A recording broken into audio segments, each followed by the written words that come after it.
Oniris dispose d'une plateforme baking depuis quelques années et nous effectuons régulièrement des audits dans les industries de boulangerie, également de pâtisserie, sur différents fours et également sur des surgélateurs.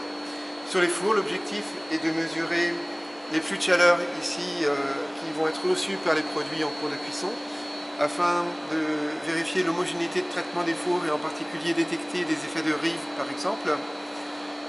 C'est un premier point. Ensuite, nous allons mesurer ici l'humidité absolue dans les fours, ce qui est un paramètre très important pour maîtriser la pousse au four et l'expansion des produits en cours de cuisson.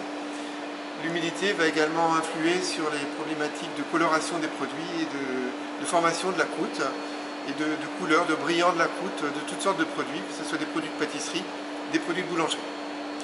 Nous effectuons également des audits dans des surgélateurs. Nous pouvons utiliser ce système de mesure de flux de chaleur pour réaliser des essais à température négative, ce qui permet de qualifier sur des surgélateurs spirales, donc en système embarqué, de pouvoir qualifier les qualités d'échange thermique qu'il va y avoir entre le produit et son environnement. Nous combinons à cela bien sûr des relevés de température classiques avec des enregistreurs autonomes équipés de capteurs de température très fins, ce qui permet d'avoir au final un audit et une expertise complète du four ou des surgélateurs et de pouvoir détecter et résoudre des problèmes de cuisson ou de structure de produits en conditions industrielles.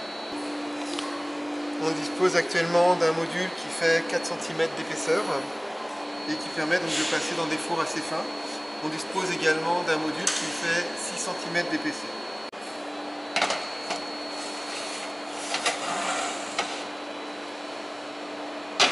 Alors les capteurs vont mesurer les flux de chaleur par rayonnement et par convection venant de l'environnement du four, en mesurant le flux arrivant par le dessus du four et par le bas également, la partie inférieure du four.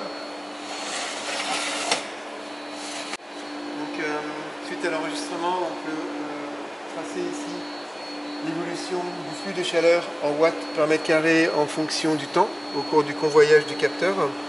Et on voit ce capteur qui est extrêmement sensible et qui arrive à détecter des variations très rapides et très fines du flux de chaleur. On peut également obtenir une information de type cumul d'énergie reçue par le produit en kilojoules par mètre carré, où on va retrouver l'énergie reçue de manière totale et l'énergie reçue par convection.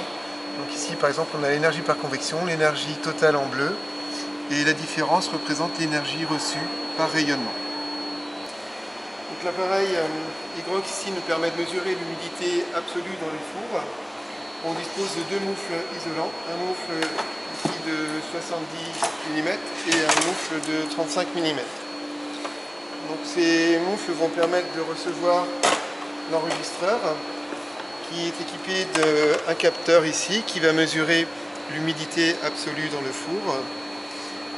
Ce capteur donc est préchauffé et une fois que l'enregistreur est prêt, eh bien, on va le récupérer, le sortir de son système de conditionnement et le mettre en place dans le moufle isolant pour lancer une mesure.